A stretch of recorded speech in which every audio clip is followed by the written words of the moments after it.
Greetings, everybody. Thank you for joining us. This is Mike Donaldson with CyberSane. I'm the Senior Director of Cyber Risk Services here at CyberSane, and I'm here with Zach Marginsky of Advisor 360.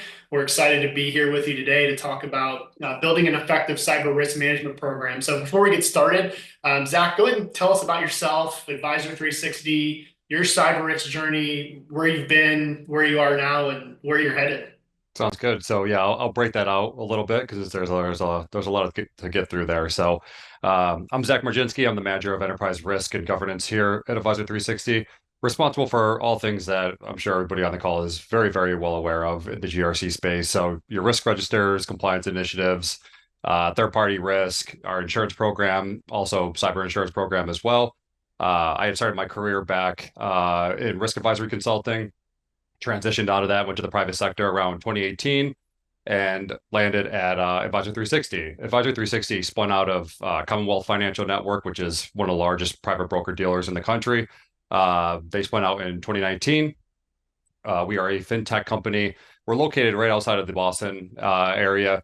We provide an end-to-end wealth management experience via our SaaS platform. And a little bit about where we were back in 2019 when the company first evolved. We essentially started with nothing, right? It was a blank piece of paper. My CISO had asked me to essentially build the risk program from the ground up, right? So I had the luxury of doing that with the infamous Excel spreadsheets, PowerPoints, all the fun stuff that resonates with everybody on this call as well. Today, we're aligned to NIST, CSF 2.0. We have our SOC 2 and HIPAA attestations. We conduct ongoing risk assessments, right, with the business unit leaders, including vendors, and we maintain a risk register that expands across the entirety of the enterprise, not just cyber. But that's a little bit about me and where I've been and where we're at today. Well, that's awesome, Zach. It sounds like you have a wealth of experience and you have a lot on your plate. So I'm really looking forward to diving into this discussion today. Before we jump into some of the keys to an effective cyber risk program, let's talk a little bit about the common challenges that organizations are facing as they build and maintain these programs. So from your perspective, what do you see as some of these top challenges in starting or maintaining a cyber risk program? Sure. So I'll get into just the challenges, right? When I'm talking about remediation and how to fix that, we can dive into that a little bit later in this presentation. But for us, right, we just spun out of Commonwealth Financial Network, right, a firm that's been around for 30 plus years, very successful, very established. So as a startup, right, and even if you're not a startup, if you're on this call, right, and you've been in an organization for a couple of years and five or so years, even for us, there's a lot of competing priorities, right? Especially within the business amongst execs, right? They're focused on growing the company, right? Or else you don't have to worry about a risk program because there won't be a company. Growing ARR, right? Making those strategic decisions. So that's probably the biggest one, right? There's a lot of scrambling, there's a lot of pivoting, decisions being made on the fly, rapid changes. I'd probably say that's the leading challenge that you'll see when starting or even maintaining a cyber risk program. Another thing that comes to mind, and we probably all share this too, is the limited security budget, right? It'd make our lives easier if we had unlimited cash flow as it relates to security and risk initiatives. That budget and personnel gets a little bit tricky, right? When you're starting to build a program from scratch or even maintaining it a couple of years later, you can't protect, detect, and remediate everything, right? And we'll get to that obviously a little bit later too, and I'll go into more detail about how to prioritize that. But that's a big constraint. So you need to be very strategic when obviously presenting the opportunities to the CFO and whomever they're after. Another thing that comes to mind is, the inability to identify the top risks, right? Like everything that you're doing from a startup mentality is a top risk, right? It could have severe consequences down the road, whether it be 3, 5, or 10 years. It can have significant consequences, 6 months after the fact, right? So there's such a limited data set when you're starting out. So there's not that much data to calculate a likelihood and impact, right? To come up with that risk formula. So it really takes a unique skill set and some critical thinking to ensure that you're aligned with how quick the business is rotating, rapidly evolving, and going from there. I would say probably in last and definitely not least, actually, I retract my last statement. This is probably the biggest challenge is getting exec buy-in, right? I think we're all very familiar with that. Getting exec buy-in is everything. We can't go in there with the whole risk and control framework terminology. I think that's when we lose credibility, and that's what we're really all about here. And we all know it takes a minute to lose credibility, right? But it takes forever to gain it. So I think getting that executive buy-in is a real struggle. And I think that's probably one of the biggest challenges that somebody will face definitely starting up a program. Yeah, that makes a lot of sense. And I like how you highlighted things of the challenges around limited information and a lot of the initial kind of guesswork that you have to do. And on that note, I know one of the other challenges that I see a lot of organizations struggle with is if you look at some of the leading risk frameworks, you look at NIST 830, you look at ISO 27005, they're very open-ended and it leaves organizations to really figure out what's going to work best for them with a lot of different things, such as are we going to assess risk at the organizational level, the business unit level, the asset level? What are we going to call our risks? Are we going to make them more oriented towards problem statements for the second line of defense or more business oriented statements? How do we want to aggregate risk? One that comes to mind that's very open ended is the concept of qualitative versus quantitative. And I know that's been a highly debated topic over the years. What are your thoughts on that? And what advice do you have for orgs that are kind of struggling to find the balance and figure out what approach works best for them? Yeah, that's the infamous debate and dilemma that's happening in the risk industry, right? It comes up pretty much, it should be coming up on everybody's radar.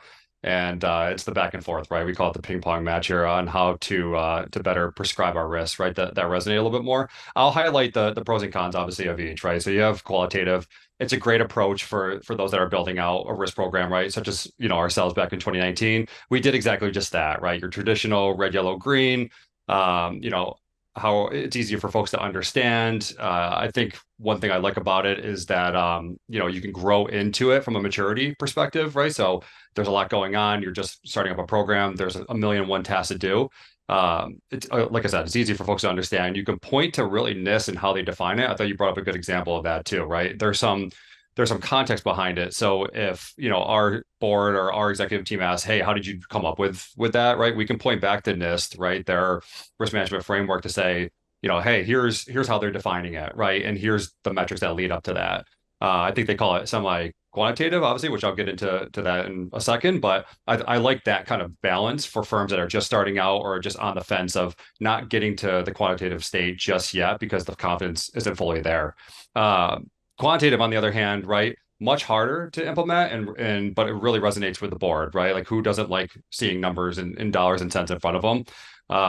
It supports data-driven decisions, right? Forecasting, especially, but you need to ensure that your suggestions are concrete and obviously data-driven. But more so like what the formula was or is to derive to that conclusion, right? I think that's what our whole industry is hung up on right now. Everybody's familiar with FAIR. Cyber obviously offers that formula, right? Which I think is great, but there's a lot of complexity to it, right? I hope everybody on this call can agree with that too. So, again, you can better articulate your ROI with a quantitative risk mitigation strategy or CRQ, but again, it takes a little bit of fine tweaking and maturity to get to that state. Yeah, you're absolutely right. And I think we all acknowledge it. It's a conversation that's going to continue as we look to transform our cyber risk programs to have the best outcome for organizations. We talked a lot about the challenges and have some good perspective there. So let's talk about building. Let's get into some more actionable advice that you can offer for organizations. What are some of the critical first steps when you're starting or looking to transform a cyber risk program? Yeah, and before I even jump into that, Mike, I forgot to say, like, if firms are really adamant on getting to that quantitative state, right? Obviously, like we've helped with the help of CyberSaint, they have the CRQ model in there with advising data, right? Which I thought was great, right? You can plug in, hey, if you have no idea where to start and you're looking for some quantitative metrics and you're trying to line up with your industry, I liked how the platform allows you to plug in your revenue, your employee count, your industry, and it spits out obviously the risks that are associated with other alike companies, right? So that was one of the things where when we were kind of diving into this, it's like, hey, where do we even start, right? We have a leg up on the cyber insurance world, right? And we cross-contaminated that with what you guys have to offer, which, again, I think for folks that are listening on the call that want to dive into that, it's a good place to start at a higher level. And then you can start drilling down to tailoring what's applicable to your organization from that. But pivoting, right? Like one of the big things in starting a cyber risk program is what I think you had mentioned, Mike, is ensuring that you understand, right, the business's mission and objectives, right? cyber risk programs, right, as much as I want to believe and hope that they are the number one concern amongst my executive and board members, right, it's not going to happen. So the best thing to do is obviously coincide with what your organization is seeing as their business strategies and growth strategies throughout the course of the year, and tailor the risk to them, right? And it could be risks, it could be control frameworks, right? Whatever really sticks, right? And you can back up with some data. And what I mean by that is, if Mike, you're my client, and you come to me and say, hey, we're an international client, right? We need to see some type of ISO assessment or SOC 2 attestation report, right?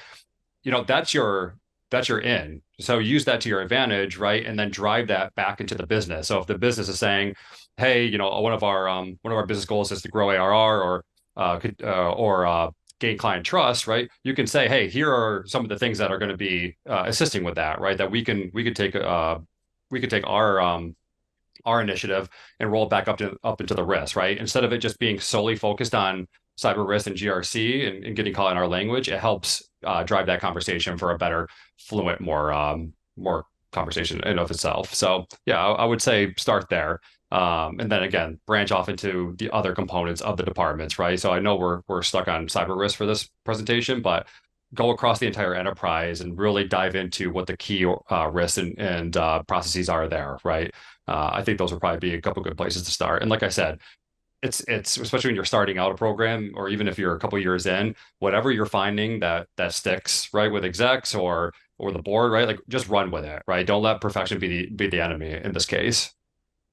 Yeah, that's exactly right. And as you start to have those interactions with your business and start to look at some of those common areas where you can find alignment and identify risks to partner with them on, I think one of the things that we've all found is there's definitely a gap in the business's understanding of risk and our understanding of risk. And a lot of times the business can struggle to understand our dialogue, especially if we're talking in very technical. And I had a former CISO put it to me this way in geeky risk terms. What's your advice for interaction with the business as far as, how do we meet them on common ground, understand the level of maturity they're at, and kind of bridge that gap with helping them understand what we're trying to accomplish and how we're looking to support them so that they'll follow us on that journey. Yeah, I think one of the things that we get so wrapped up on as an industry, and ourselves included, right? I'm guilty of this as well, is that we have this plethora of knowledge in the cyber risk space, GRC space. We can speak that terminology. So all of us on this call understand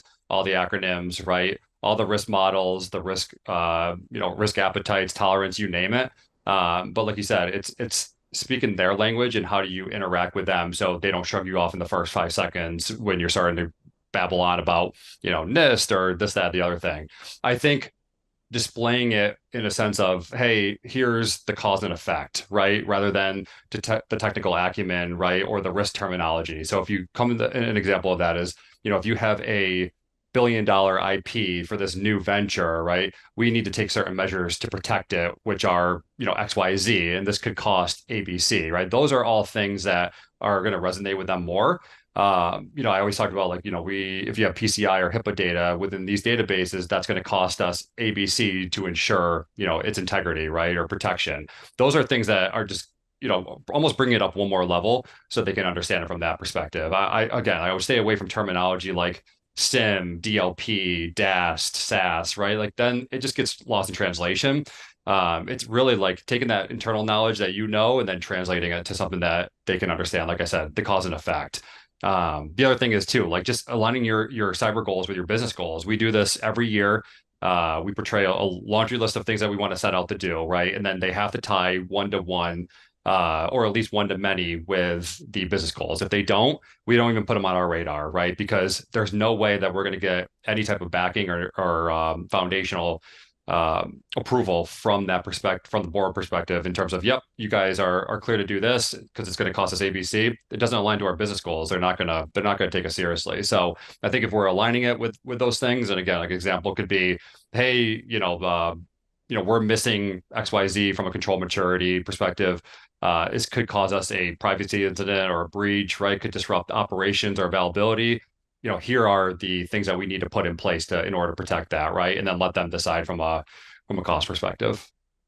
Yeah, absolutely. And I think you would agree also, while we need to meet the business where they're at and avoid using overly technical terms, I think we still need to have an expectation and help them level up with their understanding of risk and figure out like what is the most logical way we can educate them, empower them. And I feel like us as risk practitioners, risk leaders, we have to have a good handle on what we're trying to communicate. For example, one of the common misconceptions I see that I think confuses the business is trying to understand, the difference between a risk and an issue. If we don't have that set up correctly to where when we communicate them, they understand that a risk is a potential, right? An issue is something that it's happening now. This is impeding business process or it's preventing things from happening and we need to fix it. So I think it's on us. What methods have you seen as far as just educating the business and helping them to understand helping them level up and understanding like more about what they need to know about risk. So, for us, approach is everything in our field, right? Especially, within the InfoSec realm, within the GRC space. We go in it from a organic perspective. And what I mean by that is that not everything can be critical, must fix now, we're in jeopardy of being breached, right? That risk is always going to be there, unfortunately. That's why we're all in our profession today. I think it's really taking a step back and saying, okay, how can we come in with a reasonable approach, right, that can be actionable and measurable to help guide the business and help them, right? I think a lot of it was interesting, Patty and Matt talked about this in their opening sessions as well, is, like I said, approach is everything when we're coming with them. We don't want to be seen as roadblockers. We're there as assistance and guidance, right? Like we're the knowledge bank that they're relying on to facilitate and prioritize what risk we should be remediating. So, again, I highlighted, I think going in there with a foundational sound approach that's organic, that they can relate to. And again, what I mean by that is, I repeat it a second time, is that not everything could be critical, right? I think you need to go in there with a smaller list that's really condensed that you can back up with concrete data. The second thing that comes to mind is just moving outside of the checkbox mentality, right? Like if we go in there and say, "Hey, Mike, like we have to do this," right? There's some things that might be critical. There's some things that might be not, right? And that's our job as professionals to prioritize that, right? Just because a control is being requested from your auditors, again, like yeah, we should satisfy it, but it shouldn't be on our high priority list, right? That we want to put in front of executives. That's why it's key and imperative that we make the right decisions prior to taking it to them, that we feel confident in, that we want in order to protect the business. And it all relates back to aligning with our business goals, right? Execs, board, presentations, so on and so forth. But those are just some things that come to mind in terms of prioritization. Yeah, that's all great advice, Zach. And just for the audience, as we're getting into our last couple of discussion topics here, and there's about 10 minutes left, feel free to pop anything into the chat or into the Q&A function. I have those windows open. I can see if anything comes in as we continue this conversation, and we'll do our best to answer those before the end of the time today. So Zach, we talked a lot about the challenges and some practical steps. Once you have that program up and running, and what are some of the downstream benefits that you can really embed cyber risk management throughout the organization? When I think about all the different ways our stakeholders can benefit from what we're doing, and I think about all the different areas, like everybody from the everyday employee to Mhm. internal audit, security operations. I feel like there's a lot of opportunities downstream for the entire enterprise to benefit in what we're doing. What have been some of those benefits and opportunities that you've seen in your career? Yeah, good question. For us, it's really all about creating partnerships, right, internally with the firm. Not everybody's going to be your best friend when they hear a risk, right? When they hear infosec, there's unfortunately still a negative impact of that or that word. But if you can grab a hold of some folks from a stakeholder perspective and create those key partnerships, really dive into what are they doing for your firm, right? What are the processes that are critical, right? What data are they collecting or processing for your company? What client impact do they have, right, as it relates to the organization? And then take all of the internal SME knowledge that everybody on this call has and apply that, right? So, like I always say, like we started with cyber, it's the easiest. I report directly to our CISO, and then you're taking that and you're applying it to, engineering, HR, ops, legal, right? It could be anything. And then figuring out what those top risks are with those specific business units will create a tremendous amount of value, right? When you can boil those up and then decide on those from the exec level, reaching up to the board level on what should be being remediated, right? Or being fixed. Or, again, what type of risk treatment are we going to apply here, right? Because not everything can be remediated. I think that's one. I think another thing too, by creating those partnerships, right, and then evolving the program over time, uh, I haven't talked about continuous control monitoring too. I think that's critical. It's great to stand up all these compliance initiatives, right? And it was a pat on the back and it felt good at the time. But I think one of the important things is just constantly evolving and improving the programs. So you really want to be there to poke holes, right? Like our job is to find the gaps, right? Highlight them, right, in a positive manner, right? I know that kind of coincides with one another in the long term. But you want to be able to find the gaps, remediate them, obviously. But just bringing those to your CISO or your CIO or whomever, right, is the reporting channel, right? So they know and understand what the key risks are. It should never look the same month over month. And again, we use CyberState to help us do that. But again, trying to highlight where the key initiatives are in the firm that we should go after that bring real true life risk to our clients at the end of the day. So again, it could be anything from how we release code to bringing on new third-party vendors, vulnerabilities that are exploitable, right? But continuous control monitoring should be evolving, and that's what we've done throughout the entire organization. And with those key stakeholder partnerships I mentioned at the beginning of the answer, it helps us boil those up, and it just creates seamless conversations, so we can really get the truth out of people when it comes down to it. Yeah, I completely agree. I think, once we realize how critical cyber risk management is to the business, there's a lot of opportunities with stakeholders to create those interlocks and also to help them mature. I think about things I've seen in my career, for example, organizations, if you don't have good enterprise architecture in place and know, where are your assets, what are your facilities, your applications, your servers, your people, which ones are critical. If they don't have that figured out, then it's a very foundational opportunity for cyber risk leaders to partner with the business and help them understand what are your critical assets, and here's how we're going to help you protect them. Another practical way that I've seen in my career as well is, if internal audit is not gotten to the point to where they're conducting risk-based audits, one of the reasons may be they may not have the information to influence them and help them look at their audit universe and say, where are the most, high risk business units? Where are the most critical assets? And maybe we'll focus those on a higher frequency and then make sure that on a rotation, we're hitting more of the lows and the mediums on a regular basis.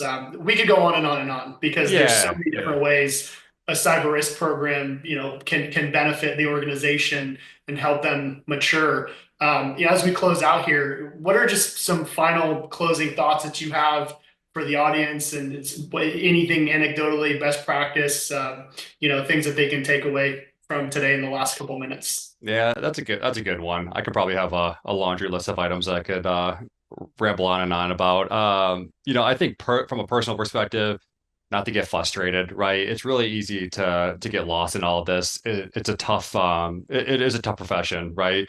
You're going around the houses, right? The people have a million and one things to do, right? The last thing they want to do is, have a sit down with risk, talk through what the key initiatives are and go on and so on and so forth. I would think, again, not to go get too like caught up in the act, right? It's part of our job. They're just busy with their work as well. So, not to get frustrated. Again, focus on the top critical and highs, like you had mentioned about, right? Do you have PCI data? Do you have HIPAA data? Do you have SSN? Whatever those data attributes might be, and be laser focused on those, right? Those are the keys to the kingdom at the end of the day, especially for us. So, again, target what you can with the amount of resources that you have. I talked a little bit about, we have constraints, especially in our world with budget, right? Whether it's tooling or personnel, can't tackle the world, right? So really just focus in on what matters most. I'm sure this isn't revolutionary news, but again, it helps steer the ship in the right direction. And then, like I said, grab a hold of whatever you can from a whatever sticks, right? Like if it's compliance initiatives, right? If it's just a flat out risk register that your CEO is adamant about having, those are all key things to drive the ship forward, right? As we like to say. So whatever you can get traction on, definitely go forward with that. There's really no right or wrong in this case, especially when you're starting to build out the program. Like I said, I mentioned this too. Don't let perfection be the enemy. That's probably the best piece of advice that I've ever received is, nothing's ever going to be perfect, especially in our world. Just keep on trucking along in our space, right? It's challenging, but that's what keeps us busy and keeps us here. Yeah, absolutely. I love how you said don't get frustrated, and that's a key takeaway from someone who's very experienced in this space because I know it can get frustrating. I've been doing this a long time myself. I'm 17 years into this space now, and I've led programs in three different Fortune 50 companies, and then I spent 6 years in sales and consulting, probably helping another 100 plus companies. And the one thing that I've realized, to your point of not getting frustrated, is we have to recognize that it's a unique journey for every organization, and risk is very dynamic, and every organization is going to start in a different place. They're going to have different decisions to make. And I think for me, my passing wisdom would be, one of the reasons that I've thrived in this industry for 17 years is I've always strived to stay current. And so here's some examples I have of how you can do that. I would encourage people, talk to make friends in this industry, network as much as you can, because if you find yourself, isolated or not interacting outside your company, I think that's probably going to lead to some struggles, some frustration. So my nuggets are, like I said, establish and maintain relationships with security professionals in multiple industries. Ping them once a year, check in every couple, months and see how people are doing. Attend those security events, walk the halls, interact, attend networking sessions. If you can't travel, join ISACA and attend your local chapter meetings. Connect with people on LinkedIn and scroll the feed weekly, and you'll find it's a treasure trove of information. I would even recommend meet with some product vendors. If you see something that's trending or hot on LinkedIn, reach out, and just set a meeting. Vendors, advisory firms, attend their webinars. They're more, trust me, from someone who's been both on the customer side and on the vendor side now. Those vendors are more than happy to do a roadmap briefing, let you know, hey, this is what we're seeing in the industry and what we're offering. So I think there's a lot of opportunity to stay connected in the industry. So, but Zach, I really appreciate your time, taking time out of your busy day to join us and give us great advice. And we look forward to continuing the relationship with you all. Hope this has been helpful for the audience. And everybody have a great afternoon and enjoy the rest of the conference. Thanks, Mike. Appreciate it. Thanks, everyone.